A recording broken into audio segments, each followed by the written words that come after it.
ఇవాళ ఒక శుభవార్త చెప్పడం కోసం ఈ సమావేశం ఏర్పాటు చేయడం జరిగింది. మనం ఆకివీడు రామాలయం నిర్మించాలి అని అనుకున్న తర్వాత మధ్యలో జడా శ్రావణ్ కుమార్ గారు ఆయన ఒక ముగ్గురిని సమావేశపరిచి వారితో మరి ఏదో ఫ్రీగా చేసి పెడతాను అని అనుండొచ్చు. సో మొత్తం మీద హైకోర్టులో గత వారం లంచ్ మోషన్ మూవ్ చేసి ఏదో స్టే తీసుకుందామని ఒక ఎత్తు వేయటం జరిగింది. మరి అది భలే ఎత్తు చివరికి చిత్తుగా మారి స్టే ఇవ్వనప్పటికీ స్టే వచ్చిందని చెప్పి ఏదో కొన్ని ఛానల్స్ వాళ్ళు వేసుకొని సంబరపడ్డారు. సరే, అదంతా గత వారం గడిచిన గతం. ఇప్పుడు ఆయన వాదనల మేరకే మరి అప్పటికే మనం ఒకరోజు ముందు అప్లై చేసున్నాం మున్సిపాలిటీలో అనుమతి కోసం. మున్సిపాలిటీ సర్వసభ్య సమావేశం ఈరోజు జరిగింది. 20 మంది కౌన్సిలర్లు ఉన్నారు ఆకివీడు నగర పంచాయతీలో. ఒక క్రైస్తవురాలు, అంటే వారి సర్టిఫికేట్ ఆఫ్ కోర్స్ హిందూ అనే దొంగ సర్టిఫికేట్తో వారు ఎన్నికల్లో నెగ్గడం జరిగింది. కానీ వారే హైకోర్టులో జడా శ్రావణ్ గారు ముగ్గురిని ఎంపిక చేసుకున్న ముగ్గురిలో ఒకరు, ఆర్పోని శ్రావణ్ గారిని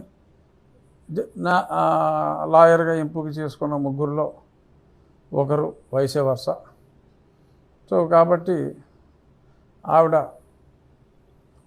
తప్ప మిగిలిన అందరూ అంటే 13 మంది వైఎస్ఆర్ కాంగ్రెస్ పార్టీకి చెందిన సభ్యులుంటే చైర్పర్సన్ కూడా ఆ పార్టీకి సంబంధించిన సభ్యురాలే.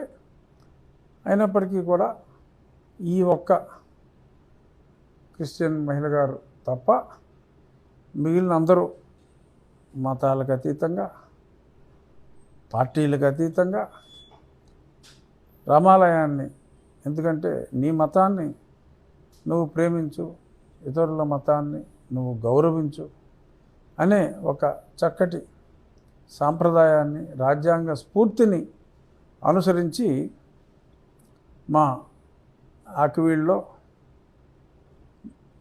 కౌన్సిలర్లు అందరూ కూడా చక్కగా దీనికి మద్దతు ఇవ్వడం జరిగింది.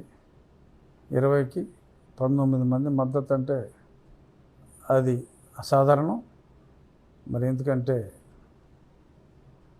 వైఎస్ఆర్ కాంగ్రెస్ పార్టీకి చెందిన వారే 13 మంది ఉన్నప్పటికీ కూడా ఈ రకంగా ఈ క్లియరెన్స్ మున్సిపాలిటీ వాళ్ళు ఈ క్లియరెన్స్ తీర్మానం పెట్టి, మరి మామూలుగా మున్సిపల్ ఆఫీస్లో పర్మిషన్కి పెడితే వాళ్ళు పర్మిషను బిల్డింగ్ పర్మిషన్ లాగా ఇచ్చి తర్వాత అది రామాలయం కనుక కలెక్టర్ గారికి పంపొచ్చు. కానీ ఇది మొత్తం అక్కడ ప్రజల్ని రిప్రజెంట్ చేసే, ఆ నగర పంచాయతీలో ప్రజలందరినీ రిప్రజెంట్ చేసే వారి దగ్గర నుంచి అభిప్రాయాన్ని తీసుకుంటే అది ప్రజాభిప్రాయమే అవుతుంది. కనుక మరి మెజారిటీ ప్రజలు, మెజారిటీ అంటే ఆల్మోస్ట్ అబ్సల్యూట్ మెజారిటీ దీన్ని సమర్థించారు. రాష్ట్ర వ్యాప్తంగా కూడా ఎక్స్ట్రాడినరీ మద్దతు వచ్చింది. ఆకివీడులోని పునర్నిర్మాణం చేయాలనుకున్న మన రామాలయానికి ఈరోజు అదే ఊర్లో కూడా ఎక్కడెక్కడో ఎన్ని అధవేషాలు వేయాలని చూసినా ఎక్కడెక్కడ కుమారులు, ఆ 4 కుమారులు వాళ్ళకి సంబంధం లేదు. ఇప్పుడు చెప్పారు ఆకివీడు ప్రజాప్రతినిధులు అందరూ కూడా వాళ్ళని చెప్పుతో కొట్టినట్టుగా చెప్పడం జరిగింది. మరి ఇంత అత్యద్భుతమైన మెజారిటీతో మరి ఈ తీర్మానాన్ని ఆమోదించారు అంటే మరి అది ఆ 4 కాటుకు చెప్పు దెబ్బ, అంటే కుక్క కాటుకు చెప్పు దెబ్బ అని నేను మాట్లాడితే బాగోదు. 4 కాటుకు చెప్పు దెబ్బ. సో అది చాలా స్పష్టంగా ఇవాళ ప్రూవ్ అయింది. ఇక దీని తర్వాత కలెక్టర్ గారికి కూడా అక్కడి నుంచే ప్రపోజల్ వెళ్తుంది. ఎందుకంటే అది రామాలయం అని చెప్పి మేము చెప్పాం కనుక. సో ఇది దేవాలయం కనుక any place of worship collector గారి అప్రూవల్ కావాలి. అది నేను కూడా ఎన్నోసార్లు చెప్పడం జరిగింది. మాజీ మేజిస్ట్రేట్ గారు కూడా మన కోర్టులో కూడా అదే చెప్పడం జరిగింది. అది చెప్తూ మళ్ళీ అక్కడ కోర్టులోనేమో నేనేమంటలేదు, పర్మిషన్ తీసుకోవాలంటున్నాను అని చెప్పి మళ్ళీ బయటకు వచ్చి పిచ్చోళ్ళలాగా ఎలా ఇస్తారు పర్మిషను, నేను చూస్తాను ఎలా ఇస్తారో పర్మిషను, సుప్రీంకోర్టుకి వెళ్తా, ఆ కోర్టుకి వెళ్తా, ఇంటర్నేషనల్ కోర్టుకి వెళ్తా అని పిచ్చి కుక్క కాటుకు గురైనట్టుగా పిచ్చిగా పాపం అని అనిపించింది నాకు. అతను చూసిన తర్వాత ఎక్కడికి వెళ్తావో వెళ్ళా, ఇబ్బంది ఏమీ లేదు అని నా మనసులో నేను అనుకున్నాను. ఇప్పుడు కూడా మనసులో అనుకున్నదే మీకు చెప్తున్నా, అతనికి చెప్పట్లా. సో మీకు చెప్తున్నా, మనసులో అనుకున్న మాట.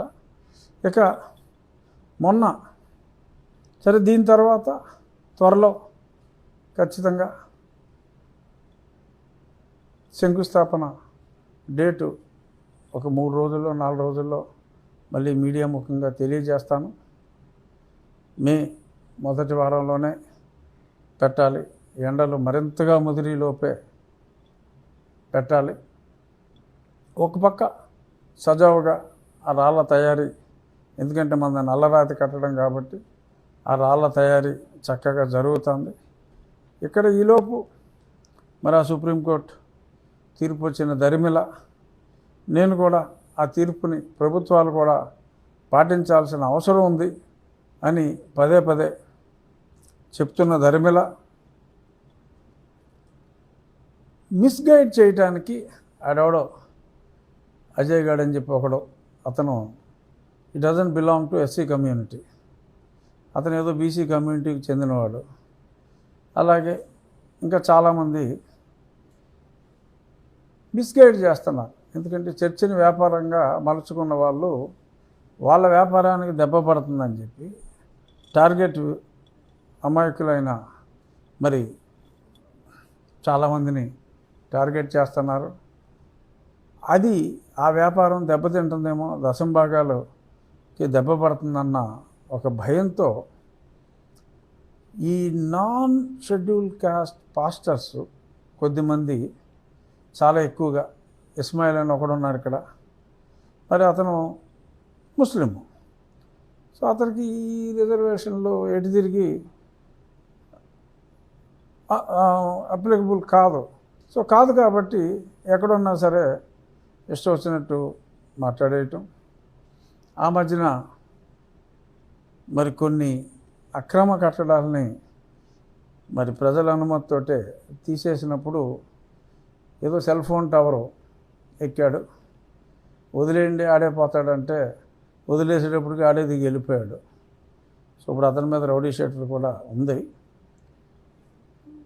వాళ్ళు చెప్పే మాటలు ఒక మీ రిజర్వేషన్కి సంబంధం లేకుండా మీకున్న రిజర్వేషన్ని పాడు చేయాలి అనే ఉద్దేశంతో మాట్లాడే అన్య కులస్తుల, అంటే షెడ్యూల్ కాస్ట్ లిస్టులో లేని కులస్తుల మాటలు విని చర్చ అదేం కాదు, మతం మారినంత మాత్రాన కులం పోదు అని చెప్పి పచ్చి అబద్ధాలు ఆడి దారుణమైన దగ చేసే వాళ్ళకి మరి ఇప్పుడు కనువిప్పు కలిగే విధంగా ఆ తీర్పు వచ్చిన తర్వాత కూడా ఇంకా పిచ్చి పిచ్చిగా మాట్లాడుతున్నారు. ఇంకా పైత్యం ఎక్కువైపోయే వాళ్ళకి చూసారా చంద్రబాబు గారు, మీరు చూసారా ఏమిటండి ఇతను ఎలా మాట్లాడతాడో, ఎందుకు సహిస్తున్నారు మీరు అని చెప్పి పదే పదే మా గౌరవ ముఖ్యమంత్రి వర్యుల్ని వీళ్ళు ఏదో తింగర ప్రయత్నాలు చేస్తూ రాజ్యాంగానికి వ్యతిరేకంగా, అరే జోకర్స్, రాజ్యాంగానికి వ్యతిరేకంగా మాట్లాడటం నేరం. రాజ్యాంగానికి అనుగుణంగా మాట్లాడటం న్యాయం. నేను చెప్పింది ఎవరైనా సరే రాజ్యాంగాన్ని అనుసరించాలి అని చెప్తున్నాను. కనుక ముఖ్యమంత్రి గారు రాజ్యాంగానికి మద్దతు ఇచ్చేవారిని మద్దతే ఇస్తారు తప్ప మీరు అనుకున్నట్టు ఏం జరగదమ్మా, అది అవ్వదమ్మా. అది తెలుసుకొని మంచిది, అది తెలుసుకుంటే బాగుంటుంది. మొన్న రావులపాలెంలో దళిత క్రైస్తవులు అని 1000 మందో 2000 మందో ఉంటారు. బాగానే పోగేశారు. వాళ్ళు తీవ్రమైన నినాదాలు చేసి జై భీమ్ అని అంటూ 1950 ప్రెసిడెన్షియల్ ఆర్డర్ రద్దు చేయాలి, అలాగే ఈ సుప్రీంకోర్టు తీర్పు రద్దు చేయాలి. అరే అసలు మీకు అసలు చిప్పు దొబ్బిందా? సుప్రీంకోర్టు తీర్పు రద్దు చేయడం ఏంట్రా బాబు, ఏం మాట్లాడుతున్నారు మీరు? 1950 ఆర్డర్ని రద్దు చేయాలా? రాజ్యాంగంలోనే ఉంది. 1935 బ్రిటిష్ పరిపాలనలో ఇండియన్ యాక్ట్ ఆఫ్ 1935 మోరార్లెస్ మనం మాట్లాడుకునే మన రాజ్యాంగం 30% ఇండియన్ యాక్ట్ ఆఫ్ 1935. దానికి కొన్ని ఎడిషన్లు, 300 మంది సభ్యులు, మరొక కమిటీని అంబేద్కర్ గారు హెడ్ చేశారు. మరి ఆయనే అసలు అంబేద్కర్ గారికి క్రిస్టియానిటీకి సంబంధం లేదు, ఆయన బుద్ధిజం తీసుకున్నారు. I would never be a Christian, పాశ్చాత్య మతాలని నేను అంగీకరించను అని చెప్పి అంబేద్కర్ గారు అన్నారు. ఆయన రాజ్యాంగంలోనే ఈ రిజర్వేషన్స్ గురించి ఇలాగా క్రిస్టియానిటీ తీసుకుంటే ఇది చెల్లదు అన్నారు. ఐరనీ ఏంటంటే ఆయన ఏదైతే చెప్పారో దానికి వ్యతిరేకంగా ఆయన తీసుకున్న మతానికి సంబంధం లేదు, ఆయన ఎడిట్ చేసిన రాజ్యాంగం, ఆయన పొందుపరిచిన అంశాలు, ఎందుకంటే ఎడిటింగ్లో ఏది ఉంచాలి ఏం తీయాలి అనేది ఆయన చేసింది. ఆయన ఎడిట్ చేసిన డ్రాఫ్టింగ్ కమిటీలో ఉంచిన దాన్ని రద్దు చేయాలి అంటూ జై భీమ్ అంటాం అసలు చాలా ఆశ్చర్యం అనిపించింది. మరి దీని మీద మీ అభిప్రాయం ఏంటి? జై భీమ్ అంటున్నారు, ఆయన రాజ్యాంగం రద్దు చేయాలంటున్నారు. సవరణ అనేది సుప్రీంకోర్టు ఇచ్చింది అనేది క్లియర్గా ఇచ్చింది, కానీ వీళ్ళు ఎలా చేయడంలో గవర్నమెంట్ నుంచి ఏమన్నా వాళ్ళు వస్తారని ఆశిస్తున్నారంటారు. ఆంధ్రప్రదేశ్ రాష్ట్ర ప్రభుత్వానికి పార్లమెంట్లో చేసిన చట్టానికి ఎటువంటి సంబంధం లేదు. అసెంబ్లీలో మేము చేసిన చట్టాన్ని బెజవాడ మున్సిపాలిటీలో మీటింగ్ పెట్టి రద్దు చేయగలరా? చేయగలరా? మరి ఇది అంతే. పార్లమెంట్ చేసిన చట్టాన్ని పార్లమెంటే దాన్ని సవరించగలదు. అన్ని చట్టాలు కూడా చట్ట సవరణ పెట్టినంత మాత్రాన, రాజ్యాంగ సవరణ పెట్టినంత మాత్రాన అయిపోతుందని కూడా లేదు. మొన్ననే మనం చూసాం. దానికి రాజ్యాంగ సవరణ అంటే 2/3 మెజారిటీ కావాలి. సో ఇదేమి ఎవరో ఒకళ్ళు గతంలో జగన్మోహన్ రెడ్డి గారు ఇలాగా దళిత క్రైస్తవులకి రిజర్వేషన్లు ఇవ్వాలి అని అన్నంత మాత్రాన ఇక్కడ ఫండమెంటల్ పాయింట్ మరి చాలామంది ప్రజలకు అర్థమైంది, మరి కొద్దిమంది అర్థమైనా కూడా అర్థం నటిస్తున్నారు. ఎన్నోసార్లు చెప్పా, మళ్ళీ చెప్తున్నా, కులము లేని ఒక గొప్ప మతం క్రైస్తవం. అటువంటి కులం లేని మతంలోకి ఈ కుల వ్యవస్థకి నాకు సరిపడటం లేదు అని చెప్పి అందులోకి వెళ్ళి మళ్ళీ నా కులం నాకు కావాల్సిందే, నా కులంలో ఉన్న బెనిఫిట్ నాకు ఇవ్వాల్సిందే అరే ఆ బెనిఫిట్ ఈ కులంలోనే ఉంటే వస్తుంది, ఈ మతంలోనే ఉంటేనే నీ కులం నీకు ఉంటుంది, అక్కడ ఉండదు అని చెప్పిన తర్వాత అక్కడికి వెళ్ళిపోయి ఎవరో వ్యక్తిగత స్వార్థంతోనో ఎవరో మీ మనసును మాయ చేసి అక్కడికి తీసుకెళ్ళి మీరు సంపాదించిన డబ్బులో దశం భాగం అని అంటూ ఆ 10% కాకుండా 20-25% కూడా మరి వాళ్ళు మీ దగ్గర దోచుకుంటూ ఉంటే మరి మీరు ఆ దోపిడీదారులు మరి చాలామంది ఎవరైతే ప్రధాన దోపిడీదారులు ఉన్నారో వారు మీ కులానికి చెందినవారు కాదు. అది ఒక వ్యాపారం మోడల్లో వాళ్ళు వచ్చారు.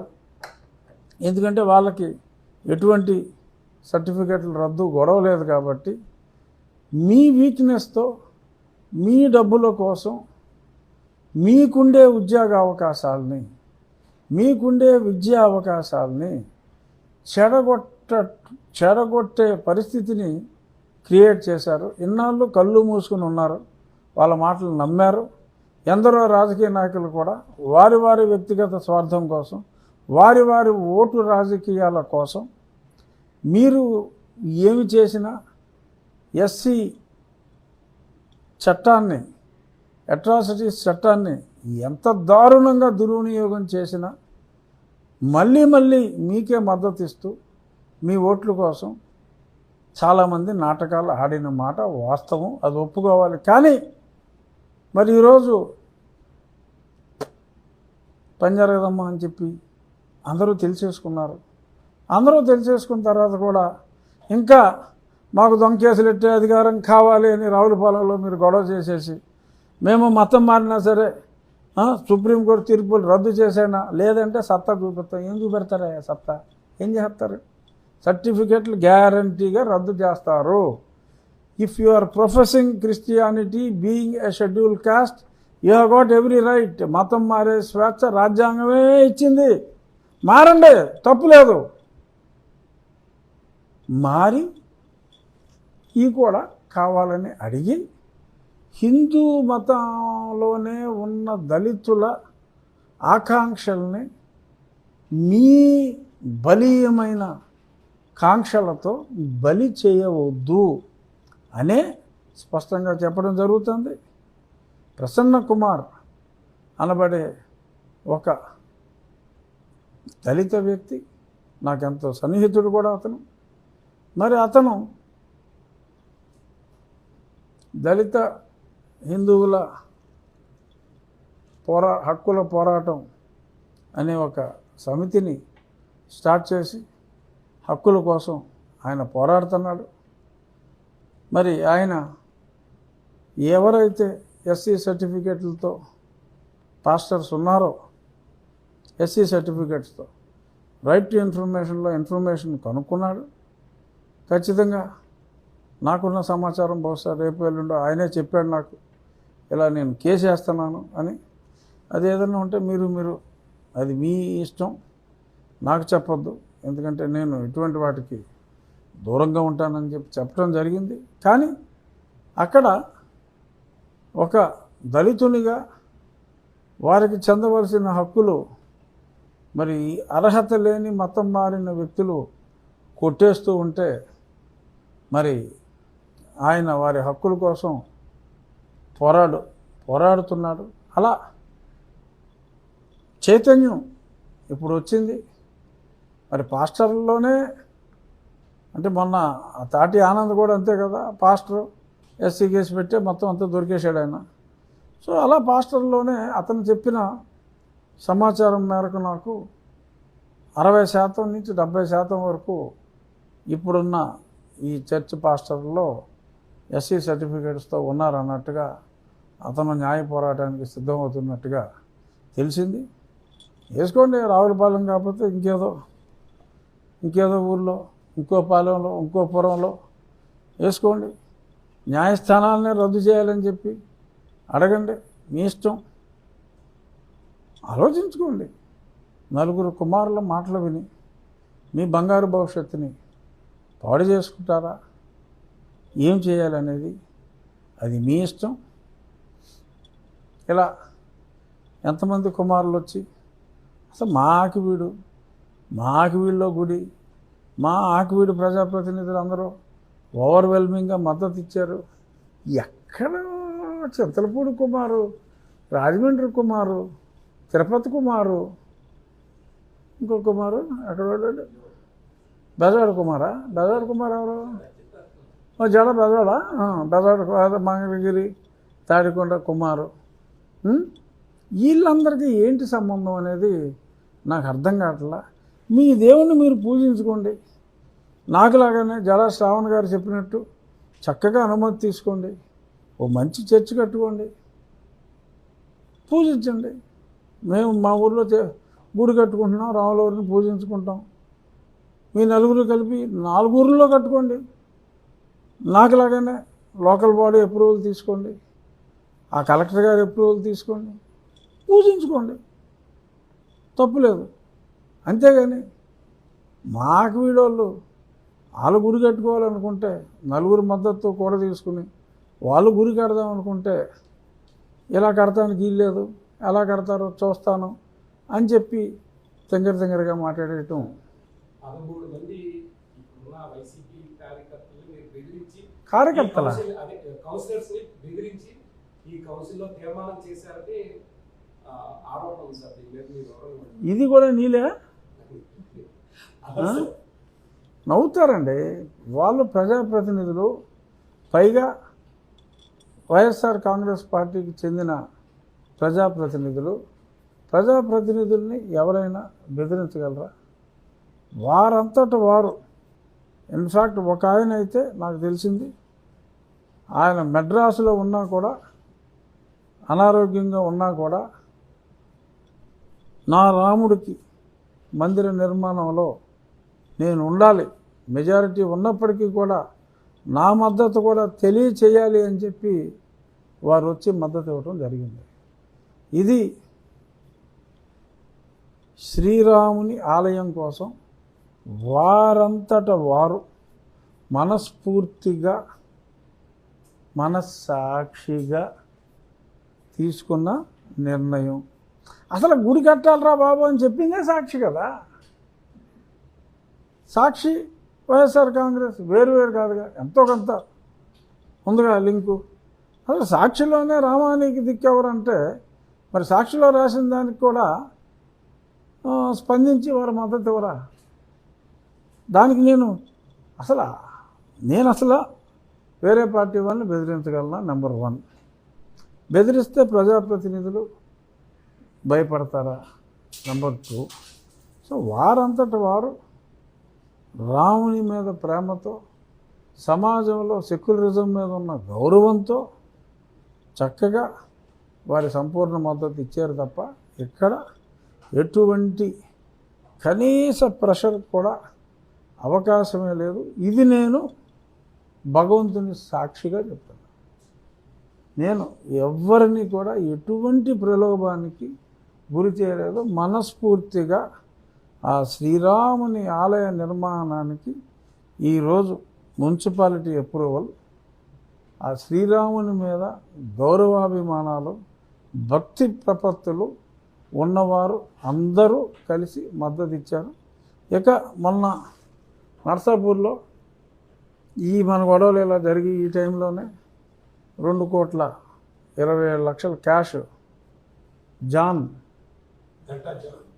గంటా జాన్ ఇంట్లో దొరికింది. మరి ఆ మధ్యనే బౌద్ధమా క్రైస్తవమా తెలియని ఒక ప్రముఖ సంఘ సంస్కర్త నీలి కుమారులో ఒకడైన ప్రముఖ నీలి కుమారుడు వెళ్ళినప్పుడు కూడా అక్కడున్న క్రిస్టియన్స్ అందరూ కూడా, ఆయన బుద్ధిస్ట్ అట, కానీ ఆయన కలిసిన వాళ్ళు బుద్ధిస్ట్ ఎవరు లేడు అక్కడ.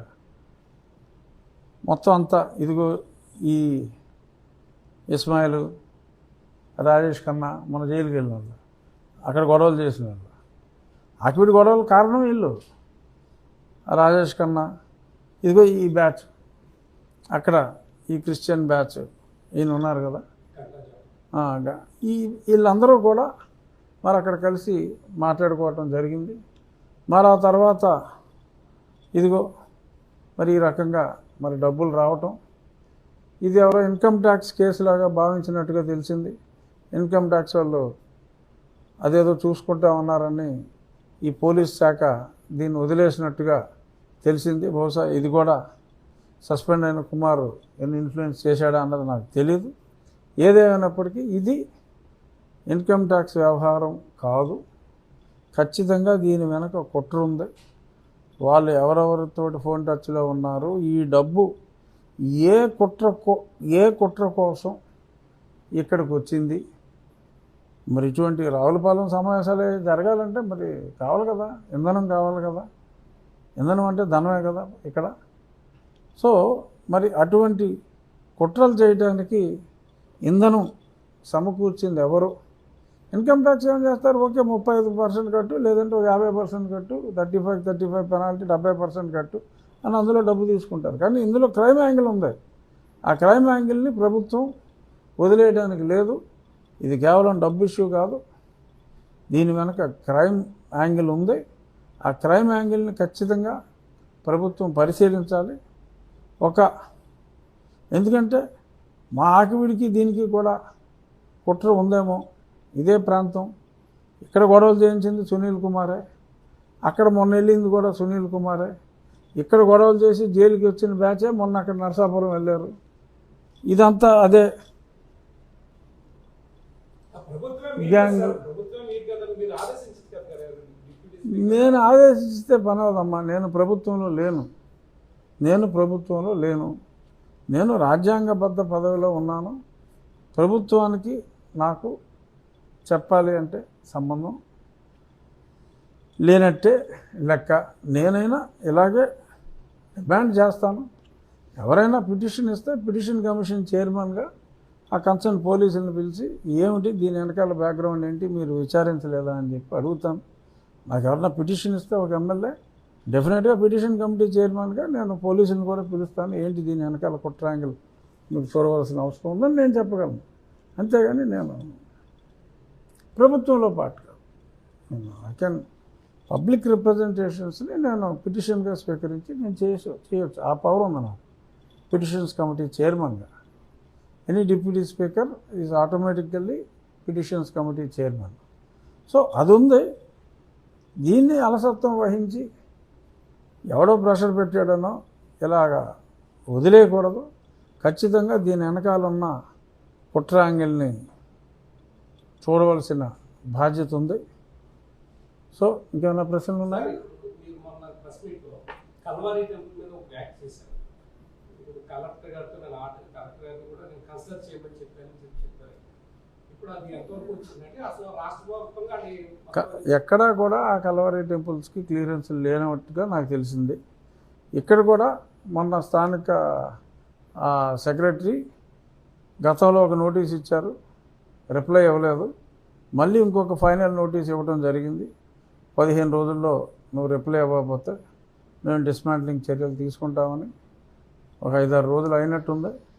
మరి ఇంకో 10 రోజుల తర్వాత డెఫినెట్గా చర్యలు తీసుకునే అవకాశం అయితే ఉంది. మరి ఈలోపు మరి వారేమన్నా కలెక్టర్ గారికి అప్లై చేసుకుంటారా? మరి అలాగా ముందు మీటింగ్ హాల్ అని చెప్పి మరి అప్లై చేయకుండా పనులు మొదలుపెట్టేసి అక్కడ చర్చ్ కార్యక్రమాలు నిర్వహిస్తూ పైన సిలువలు పెట్టేసి మరి దశం భాగాలు తీసేసుకుంటూ అక్కడంతా వ్యవహారం నడుస్తుంది. సో మరి అది చూడాలి. మరి పెద్దలు మాజీ మేజిస్ట్రేటు ఇక్కడ శ్రావణ్ కుమార్ గారు మరి కోర్టులో ఆర్గ్యూ చేసిన ప్రకారం అయితే మరి అది ఎట్టి పరిస్థితుల్లోనూ మరి అక్కడ అలాగా రన్ చేసే అవకాశం లేదు. బట్ ఏమవుతుందో చూద్దాం. బట్ ఖచ్చితంగా శ్రావణ్ కుమార్ గారి కళ నెరవేరుతుందని ఆయన కోరిక. Any place of worship permission లేకుండా నిర్వహించకూడదు అనే జడగారి కోరిక జరగాలని చెప్పి నేను కూడా కోరుకుంటున్నాను. ఆ కల్వరీ టెంపుల్ విషయంలోనే మరి జడగారి కోరిక నెరవేరాలని. సరే చూద్దాం. మళ్ళీ సాయంత్రం మళ్ళీ కోట్ వేసుకుని టై వేసుకుని మళ్ళీ ఆయన ఏమంటాడో చూద్దాం. వెళ్ళండి, మళ్ళీ కోర్టుకి వెళ్తే వెళ్ళండి, ఏదో ఒకటి చేసుకోండి, కానీ సుప్రీంకోర్టుకి ఎక్కడికి వెళ్తారో ఇంకేముందా? సరే, హ్యాపీ. ఈరోజు తొలి క్లియరెన్స్ వచ్చింది. త్వరలో ఇంకో ఫైనల్ క్లియరెన్స్ కూడా తీసుకొని రామభక్తులందరికీ నేను కొద్ది రోజుల్లో 3-4 రోజుల్లో శంకుస్థాపన తేదీ తెలియచేయగల వాడను. జై శ్రీరామ్.